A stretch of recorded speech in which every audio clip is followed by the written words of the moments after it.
이렇게 참 본문이 요행이 맞았겠죠. 요행이 맞았는데 그렇게 의미를 찾으려고 하니까 그렇게 생각해 볼 수 있을 것 같아요. 오늘 본문은 사실 이제 요한복음 13장부터 말미에 해당하는 부분이 예수님께서 마지막 제자들에게 하신 말씀이 기록되어 있죠. 그래서 예수님과 제자들 사이에 나오는 대화들입니다. 근데 우리가 요한복음 13장의 맥락은 항상 기억해야 될 것이 무엇이냐면 예수님께서 곧 체포되시고 죽음을 맞으신다는 거죠. 그러면 부활하실 것이지만 제자들에게는 예수님이 이제 안 계시게 되는 그 상황, 예수님께서 죽음을 맞이하시면, 예수님께서 고난을 받게 되시면 제자들이 마주할 상황, 그 이후에 남겨질 제자들에 대한 애정과 안타까움이 예수님의 마음으로 읽힐 수 있습니다. 그리고 요한복음 13장 이후로부터 특히 오늘 말씀도 그 어려운 가운데 남겨질 그 제자들에게 하시는 말씀이다라는 것을 생각하면서 읽으셔야 됩니다. 결국은 보혜사 성령의 말씀도 어려움을 당하는 제자들, 어려움을 당하는 그 제자들을 향해서 애정과 안타까움 속에서 말씀하신 거죠. 그래서 전체적인 분위기가 바로 그러한 맥락에 있다라는 것을 알고 본문을 읽어야 할 것입니다. 예수님께서는 분명히 요한복음을 통해서 우리가 알고 있는 것처럼 또 복음서를 통해서 우리가 알고 있는 것처럼 우리의 육신의 몸을 입고 이 땅에 오셨습니다. 그런데 문제는 이제 예수님께서 십자가를 지시고 그 이후의 상황은 자신의 육체적인 부재의 상황에서 제자들이 겪게 될 일들에 대한 준비를 시키고 당부를 시키고 또 부탁을 하시는 말씀인 것입니다. 12절에서 우리에게 믿음이 있는 사람의 모습이 어떠해야 하는가를 단적으로 이야기하고 계시죠. 예수님께서 자주 쓰시는 강조용법, 내가 진실로 너희에게 이르노니, 내게 진실로 너희에게 이르노니 그러면 이제 그 다음에 주제예요. 예수님께서 하신 말씀 강조용법 따르면 뭐라고 그러셨습니까? 나를 믿는 자는 내가 하는 일을 기록할 것이요 라고 말씀하셨어요. 즉 예수 그리스도를 믿는 것은 주님께서 하신 일을 하는 것입니다. 눈앞에서 일체적인 주님께서 부재하는 상황이 생기더라도 주님을 믿는다라고 하면 그 주님께서 하셨던 일을 제자들이 계속한다라는 거죠. 그리고 계속해서 해라라는 그 내용으로 말씀하신 거예요. 한 3가지 정도로 요약해서 봤더니 딱 들어맞지는 않는데 되게 우리가 믿음, 소망, 사랑이라고 얘기하는 흔히 생각할 수 있는 단어를 떠올리면 오늘 제가 하려고 했던 이야기들을 좀 정리할 수 있을 것 같습니다. 믿음입니다. 주님을 믿는 사람은 하나님께 영광을 돌린다 라는 게 첫 번째 명제예요. 주님을 믿는 사람은 하나님께 영광을 돌린다. 오늘 본문 앞에 그런 케이스가 한 경우 나와요. 우리가 이미 요한복음 9장에서 살펴본 내용입니다. 요한복음 9장은 여러분 실로암기 기억나시죠? 실로암. 나면서부터 시각장애를 가졌던 사람이 실로암에서 나음을 얻습니다. 기적적인 일이 일어나지만 문제가 된 게 무엇이었습니까? 그날이 안식일이었죠. 그래서 바리새인들과 아주 커다란 논쟁이 벌어졌어요. 요한복음 9장에서. 그러다가 말미에 가서 그 시각장애에서 고침을 받은 시력을 얻게 된 그 사람하고 예수님과 대화하는 장면이 38절에 나와요. 요한복음 9장 38절에. 근데 이 시각장애를 고침받은 사람이 그 고백을 하면서 이러죠. 예수님께 먼저 물어봐요. 내가 인자를 믿느냐? 믿음에 대해서 물어보세요. 내가 인자를 믿느냐? 그러자 이 나음을 입은 사람이 그 인자가 어디 있습니까? 그러니까 예수님께서 지금 보고 있는 자신이 바로 인자다. 나다. 이렇게 얘기하시죠. 그러니까 이 고침을 받은 사람이 그렇게 이렇게 얘기해요. 주여 내가 믿나이다. 이렇게 얘기하죠. 주여 내가 믿나이다. 믿음에 대한 이야기를 하고 그리고 나서 바로 38절에 뭐라고 나옵니까? 그가 주여 내가 믿나이다. 그러고 나서 절하는지라. 절을 했다라는 거예요. 그렇다면 믿는다는 것은 결국 믿음의 대상에 대한 경배가 동반되는 거죠. 즉 예수님을 믿는다는 것은 예수님에 대한 경배가 따라온다는 말씀입니다. 그리고 우리가 이제까지 그 9장 이후로 계속 살핀 내용은 뭐예요? 결국 아버지와 예수님이 하나다라고 말씀하셨으니까 제자들이 할 일이 분명해지는 거예요. 예수님이 육체적으로 부재하시더라도 너희들이 할 일이 분명해진다. 그것은 뭐예요? 예수님께서 하시던 일. 믿음 이후에 반드시 따라오는 것, 즉 하나님께 영광을 돌리는 것이다 라는 거죠. 예수님을 믿으면 아버지 하나님께 영광을 돌리는 것이다. 믿음은 결국 아버지께 영광을 돌리는 것이다 라는 거예요. 그 뒤에 아주 또 우리가 이해할 수 없는 말이 하나 나오죠. 또한 그보다 큰 일도 하리니. 이 말씀을 언뜻 들으면 예수님께서 시각장애인을 낫게 하셨으니까 제자들도 이런 능력이 나타나게 되고 더 나아가서 주님께서 하신 일보다 더 큰 일을 하게 된다라고 생각할 수도 있을 거예요. 근데 본문 좀 전과 같은 맥락에서 읽으면 이렇게 되죠. 예수님을 믿음으로 아버지 하나님께 영광을 돌리는 일을 제자들이 계속하게 될 것인데 그래야만 하는데 우리가 이제 사도행전과 바울서신을 통해서 예수님 이후의 상황을 알잖아요. 그렇다면 이렇게 이해할 수 있겠죠. 예수님의 사역보다도 더 큰 사역이 되는데 그 이유는 뭐냐? 예수님께서 하신 사역이 주로 유대인들을 대상으로 하는 사역이었잖아요. 그렇다면 제자들을 향해서는, 제자들을 통해서는 그 사역의 지경이 넓혀진다. 예수님은 유대인들에게 집중했지만 제자들은 그 사역의 지역이 이방인들에게로, 지중해 세계로 펼쳐지게 된다라는 거예요. 물론 예수님께서도 이방인들에게 전도하셨죠. 그리고 복음을 전하셨습니다. 그렇지만 예수님이 팔레스타인에 남아 있었다라는 것은 우리가 복음서를 통해서는 분명하게 알 수 있는 내용이죠. 그래서 제자들을 통해서 그 지역과 대상이 확대되는 것입니다.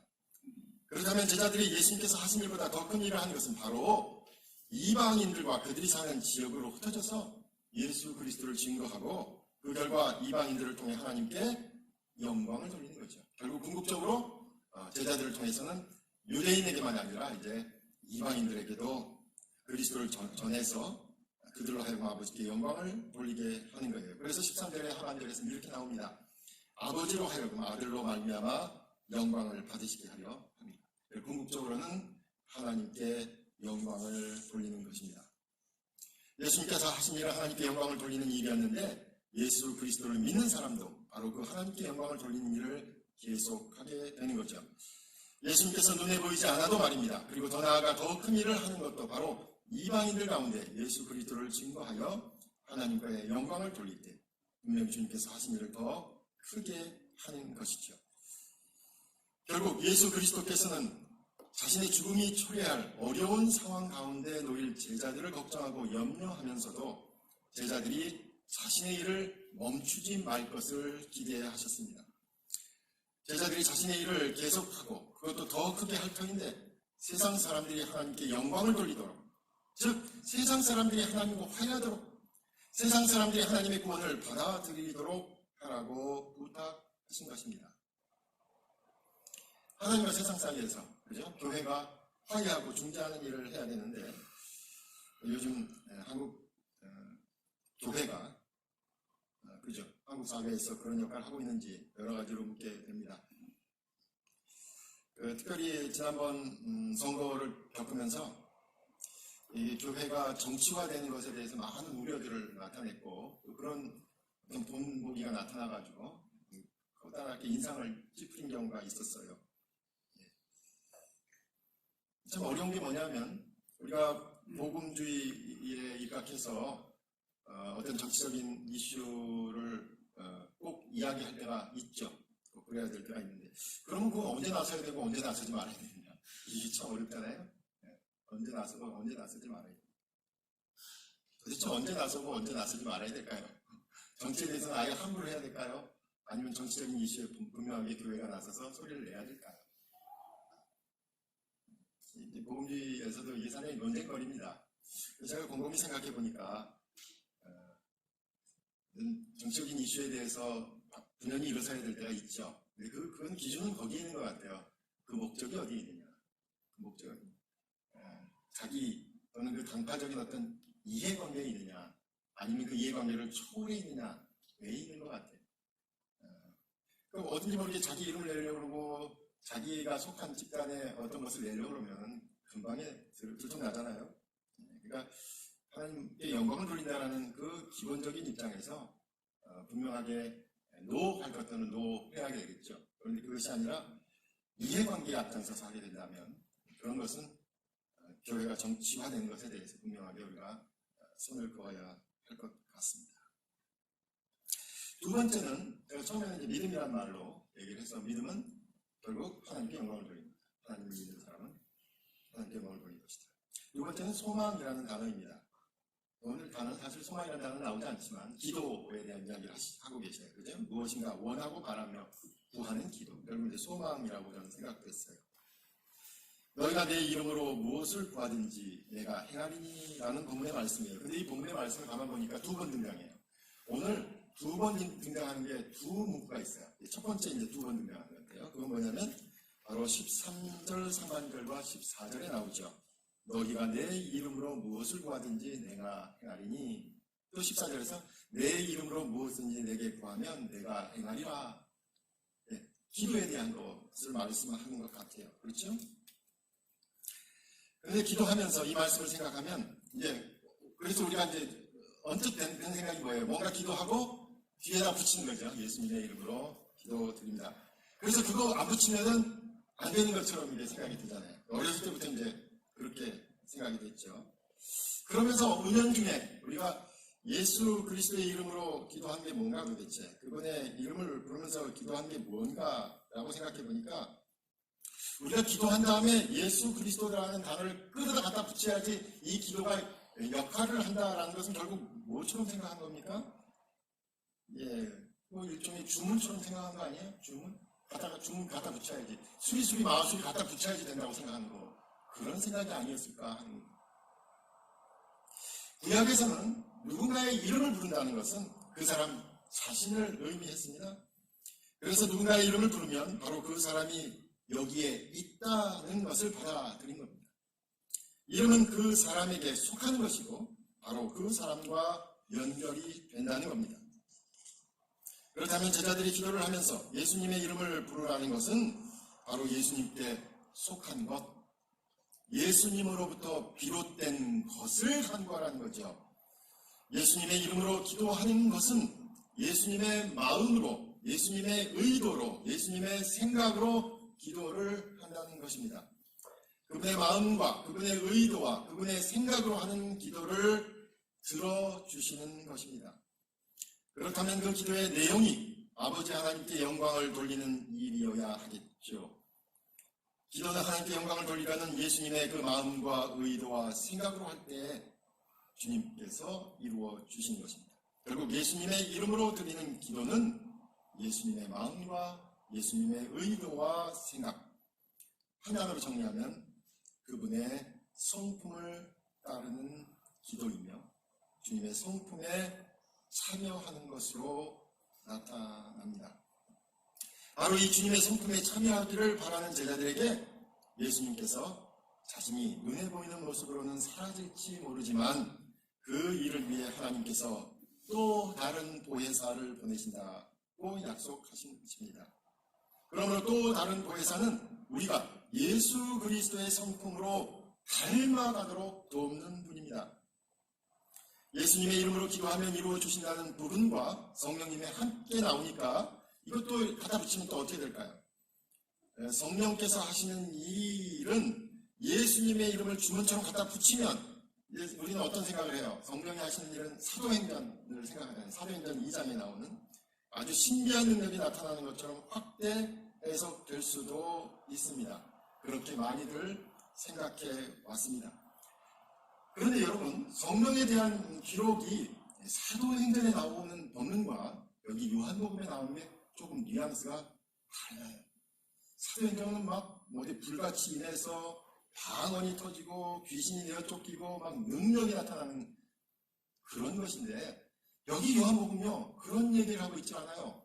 요한복음 여기서는요 이 보혜사 요한복음에 나오는 성령은요 되게 침착합니다. 되게 잠잠하십니다. 드러나지 않는 그런 모습으로 말씀하고 계십니다. 16절에 따르면 또 다른 보혜사는 영원히 함께 계신다고 말씀하셨어요. 눈앞에 계시는 모습으로 예수님께서 공생의 단 3년만을 제자들에게 보이셨다면 또 다른 보혜사는 영원히 계십니다. 영원히 계신다는 의미는 또 다른 보혜사가 영원히 계신다는 의미는 결국 그거겠죠.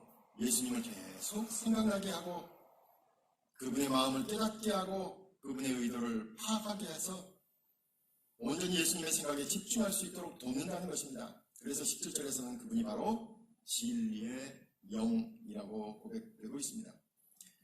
또 다른 보혜사가 예수 그리스도의 마음과 의도와 생각을 깨닫게 도움을 주신다는 겁니다. 우리는 보통 어떻게 생각합니까? 눈앞에 그 사람이, 내가 사랑하는 그 사람이 눈앞에서 사라지면 그분에 대한 모든 것이 사라진다고 생각하지만 예수님께서는 눈에 보이지 않는다고 없어지고 사라지는 것이 아니다라고 말씀하고 계셔요. 다시 말해 또 다른 보혜사는 예수 그리스도의 성품을 생각나게 하고 깨닫게 하고 지속되게 도움을 줍니다. 또 다른 보혜사는 영원히 우리 안에 계시면서 예수 그리스도의 성품을 깨닫도록 닮아가도록 격려하시고 우리가 주님의 사역을 계속할 수 있도록 돕는 분인 것입니다. 그러므로 우리가 예수님의 이름으로 간구한다는 의미는 예수님께서 눈에 보이는 형태로는 더 이상 아니지만 이제 또 다른 보혜사를 통해 우리 안에서 영원히 그리고 진리로 주님의 성품을 닮을 수 있게 된다는 것입니다. 그러므로 주님의 이름으로 드리는 기도는 바로 그분의 성품에 참여하는 것입니다. 오직 아버지 하나님께 영광을 드리겠다는 그 마음과 의도와 생각, 즉 예수님의 성품에 참여하는 것입니다. 그러므로 예수님의 이름을 부를 때마다, 우리가 기도할 때마다 우리는 예수님의 성품을 떠올리면서 그 성품을 담겠다는 다짐을 하는 겁니다.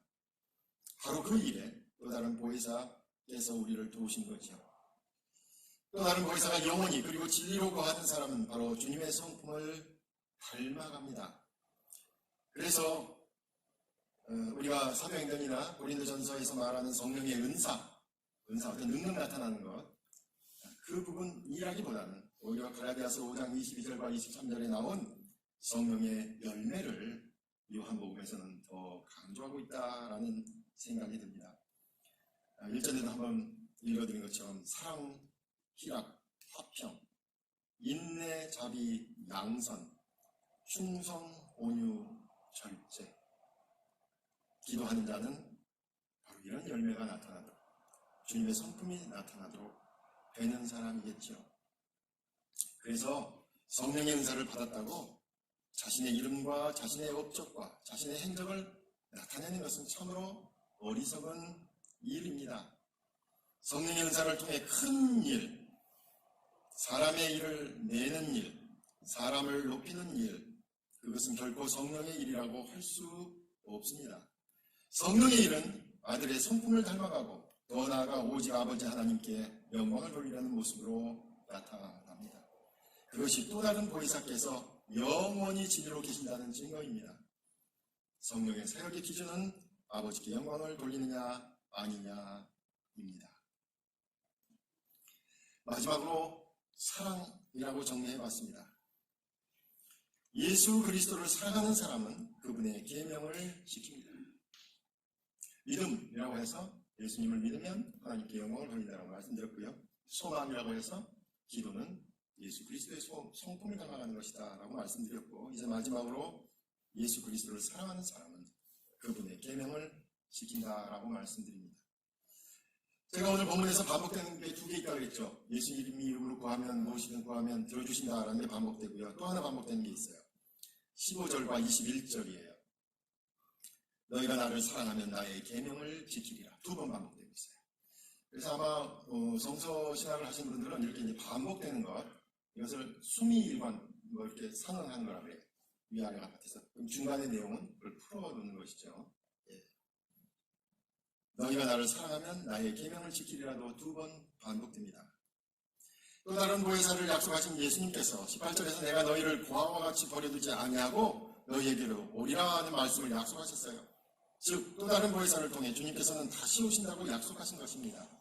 여기에 분명히 주님의 고난 이후에 그리고 고난 가운데 남겨질 제자들에 대한 애정과 연민과 사랑이 나타납니다. 고아와 같이 버려두지 아니하고, 바로 이 말씀은 주님께서 다시 오시는데 그 다시 오신 주님을 세상 사람들은 알아보지 못하지만 제자들은 예수님을 알아봅니다. 또 다른 보혜사를 통해서 말입니다. 다시 말해 주님에 대한 사랑으로 말입니다. 또 다른 보혜사를 통해 주님에 대한 사랑이 있으면 주님께서 영원히 함께 하신 것을 깨닫고 주님이 살아계신 것을 고백하고 예수 그리스도와 아버지 하나님께서 하나이시고 그와 같은 방식으로 제자들과 예수님이 하나가 되는 체험을 하게 되는 것입니다. 그런데 이 귀한 체험에 분명한 단서가 있어요. 그것은 아까 말씀드린 대로 반복되는 말씀입니다. 주님을 사랑하면 주님의 계명을 지킨다는 거죠. 주님을 사랑하느냐 사랑하지 않느냐의 기준은 바로 주님의 계명을 지키는 것에 달려 있습니다. 그러면 주님의 계명, 그럼 또 여러분 어떤 단어가 생각나세요? 주님의 계명 그러면 성경에서 계명 그러면 이제 하나님 말씀이죠. 구약, 신약 이렇게 되겠죠. 예. 근데 우리가 얼마 전에 또 살핀 게 있잖아요. 예수님께서 계명과 관련해서 하신 말씀이 있어요. 13장 35절에 이렇게 말씀하셨죠. 새 계명을 너희에게 주노니 서로 사랑하라. 내가 너희를 사랑한 것 같이 너희도 서로 사랑하라. 네. 그때도 말씀드린 기억이 있어요. 새 계명. 이 계명 원래 레위기에 나오는 말씀이에요. 그죠? 서로 사랑하라는 말씀은 구약에서 이미 유대인들이 다 아는 말씀이에요. 근데 왜 예수님께서는 이것을 새 계명이라고 하셨다고 그랬죠? 다른 방식으로 사랑하라. 바로 뒤에 나오는 것처럼 내가 너희를 사랑한 것 같이 너희도 서로 사랑하라. 주님의 관점에서 주님의 기준으로 사랑하라는 말씀이지요. 서로 사랑하라는 이 계명을 지키는 것에서 그리스도를 사랑하는 것을 드러내는 것입니다. 그러므로 내가 주님을 사랑하는 것은 어떻게 주위 사람들과 관계를 맺고 있느냐가 간접적으로 보여주고 있다는 거예요. 주님을 지극히 사랑하는데 인색한 사람 아니겠죠. 주님을 너무나 사랑해서 기도를 몇 시간씩 하는데 자기 것을 뗄 줄 모르는 사람 아니겠죠. 그건 아닐 겁니다. 10중 8구 아닐 겁니다. 서로 사랑하는 일은 신앙 공동체 안에서만이 아니라 주위 사람에 대해서도 확장되어야 합니다.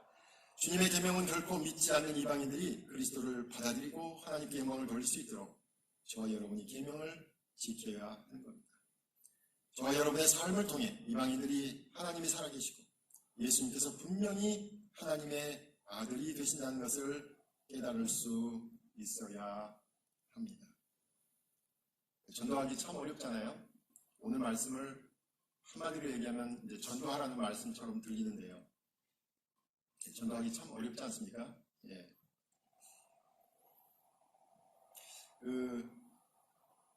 제가 일전에 있던 교회 장로님이 한 분 계시는데 그분이 시내에서 조그만 이제 장사를 하셔요. 옷 장사를 하셨어요. 그 옛날에 이제 온양이니까 어딥니까? 여기 동대문 시장에서 옷을 떼다가 옷 장사를 하시는 새벽에 거기는 이제 온양이니까요. 처음에는 이제 아무것도 없으니까 길가에다 이렇게 해서 펼쳐놓고 이제 파는 걸 하셨어요. 그런 이제 장사 잘 되시니까 세를 얻어서 하시다가 지금 그 건물을 사셨어요. 참 은혜를 많이 받으시고 축복 많이 받으셨죠. 근데 그게 중요한 게 아니라 정말 감사한 건 뭐냐면 그 상가 번영회가 있지 않습니까? 그 길에 상가 번영회가 있는데 교회 안 다니는 사람들이 많죠. 제가 신방을 이렇게 하면요. 그 상가 번영회에 믿지 않는 분들이 그런 거예요. 예수님 믿으려면 저 장로님처럼 믿어야 된다고 얘기를 하는 거예요. 아, 참 그렇지. 그런 고백이 나와야 되겠다. 그런 생각이 들었어요. 제가 언젠가 언덕교회를 떠나겠지만 언덕교회에 떠나서 나중에 예화를 들 때 언덕교회는 말이죠. 그런 장로님이 계시고 그런 집사님이 계시고 그런 원사님이 계세요라고 간증할 수 있게 되기를 바랍니다. 예, 목사님들 설교하다 보면 여러 가지 예화를 하다 보면 좋은데 좋은 예화로 계속 언급되니 좋겠죠. 예, 그러므로 우리의 사랑을 주위에 확장. 눈에 띄는 것은 특히 20절 말씀이죠. 그날에는 시간을 표현하는 단어가 있는데 많은 경우 그날 주님께서 다시 오시면 재림 이렇게 이제 생각을 많이 했어요. 그날에 주님께서 다시 오시면 하나님 아버지와 예수 그리스도와 제자들이 하나가 된다는 뜻으로 새기더라고. 많은 성도들은 그날을 기다리고 그날을 고대하고 그날을 계산하기도 하고 그날에 어떤 일들이 일어날지를 기대하고 때로는 공포에 떨기도 했습니다. 그런데 오늘 본문의 말씀은 뭐예요? 주님께서는 그날이 언제일지 어떻게 되는지 그것이 중요한 것이 아니다. 아버지와 그리스도와 제자들이 함께한다 라는 것을 강조한 것에 주목해야 합니다. 요한계시록도 그렇게 보셔야 된다는 거예요. 우리가 요한계시록을 마음을 잡고 읽다 보면 계속 공포에 쌓이잖아요. 어떻게 3분의 1이 없어지는 마음 되잖아요. 요한계시록 읽으면 공포 분위기 아니겠어요? 정말에 이렇게 되는 얘기 보면. 근데 계시록을 쓴 게 하나님께서 우리에게 그 공포 가운데 살라고 주신 말씀이니까 요한계시록의 핵심은 그러나 하나님께서 그 사랑하는 자를 보호하셔서 새 하늘과 새 땅의 주인이 되게 하신다라는 게 주제지. 그죠? 그래서 계시록도 위로와 고면의 말씀인 것인데 우리가 앞에 있는 환난과 어려움만 본다는 말이에요. 그러니까 그날의 재림에 사실은 우리에게 걱정하지 마라. 그 가운데서 분명히 너희를 지킬 것이다 라고 말씀하는 것으로 읽어야 할 것입니다. 그래서 로마서 14장 7절처럼 사도 바울의 고백이 이렇게 됩니다. 우리 중에 누구든지 자기를 위하여 사는 자가 없고 자기를 위하여 죽는 자도 없도다. 우리가 살아도 주를 위하여 살고 죽어도 주를 위하여 죽나니 그러므로 사나 죽으나 우리가 주의 것이로다 라고 말씀하신 것입니다. 아까 말씀드린 대로 다음 주가 성령 강림 주일이고 이 주간이 성령 강림 주간입니다. 흥미로운 것은 뭐냐면 5월 24일 이렇게 적어놓고 보니까 제가 전공으로 이거는 그냥 자다가 깨어나도 외워야 되는 그 날짜예요. 그것이 뭐냐면 바로 감리교와 성결교와 또 오순절의 시작을 알리는 인물이었던 존 웨슬리 목사님이 런던의 올더스게이트의 모임에서 이른바 복음주의적 회심을 체험한 날이 5월 24일 오늘입니다. 그날의 일을 기록한 저널에는 이렇게 시작됩니다. 나는 오늘 내키지 않은 마음으로 올더스게이트의 모임에 참석했다 라는 기록으로 시작합니다. 그 주간이 성령 강림 주간이었고요. 이분이 모진 실현을 당했어요. 옥스퍼드 최고의 학위를 받았어요. 석사학위인데 제가 알기로는 그 당시에는 박사학위는 없었다 그래요. 그리고 가장 최고의 학위를 받았고요. 지금도 옥스퍼드 공부했다 그러면 대단한 거 아니겠어요? 그 당시인데요. 그러니까 얼마나 자부심이 있었겠습니까? 그런데 그 학위를 받고 그 당시 미국으로 선교를 가지요. 근데 선교 현장에서 큰 좌절을 맛보고 돌아왔습니다. 선교 현장에서 말입니다. 그가 돌아온 2월은 그 차가운 날씨처럼 영국 전체에서 특별히 런던에서는 아무도 자신을 반기는 사람이 없었습니다. 한번 생각해 보세요. 선교 나갔는데 스캔들이 났대더라. 거기서 교인들한테 쫓겨났대더라. 이런 얘기하면은 그 선교사님을 누가 불러서 선교 보고를 받겠습니까? 아무도 부르는 사람이 없었습니다. 그래서 웨슬리 목사님은 믿음을 처음부터 다시 묻게 되죠. 내가 도대체 믿음이 있었느냐 없었느냐라고 묻게 됩니다. 그 와중에 5월 21일 날 동생 찰스 웨슬리가 회심을 했다고 고백을 하는 거예요. 자기는 믿음이 있는지도 없는지 모르는데 동생은 벌써 회심했다 그러지 주로 계속 듣는 설교는 성령에 대한 설교만 계속 듣지. 그러니까 상당한 정도 갈급함과 함께 답답함도 있었을 거예요. 그러다 그 수요일 날인데 5월 24일 그날은 참석한 겁니다. 대개 수요일이 그렇지만 내키지 않는 마음으로 갑니다. 여러분 수요 예배에 내키는 마음으로 가는 사람 많지 않은 것 같아요. 이분도 내키지 않는 마음으로. 아마 영어로는 unwillingly 이렇게 되어 있을 거예요. 그래도 가야 할 것 같아서 갔던 모양입니다. 그 자리에서 죄사함과 새로 태어난 확신을 얻게 된 것입니다. 우리가 내키는 일만 할 수는 없다고 자주 말씀드린 것 같습니다. 성령께서 하시는 일은 우리가 내키지 않는 일을 통해서도 일어난다는 점 기억하시기 바랍니다. 그저 해야 할 것 같아서 한 일도 우리와 함께 하시는 성령의 은혜를 체험할 수 있는 길입니다. 코로나19로 인해 잔뜩 움츠린 마음과 몸을 회복하는 것이 쉽지 않습니다.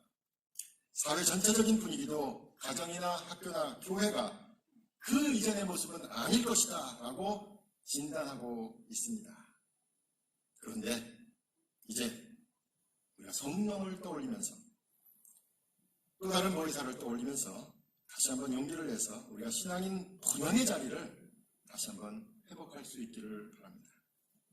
성령 강림절에 대한 주님에 대한 이 믿음, 바로 하나님께 영광을 돌리는 것이다 라고 말씀드렸고요. 소망으로 얘기하는 것은 기도는 주님의 성품에 참여하는 것이다. 그리고 사랑, 주님을 사랑하는 것은 주님의 계명을 지키는 것이다.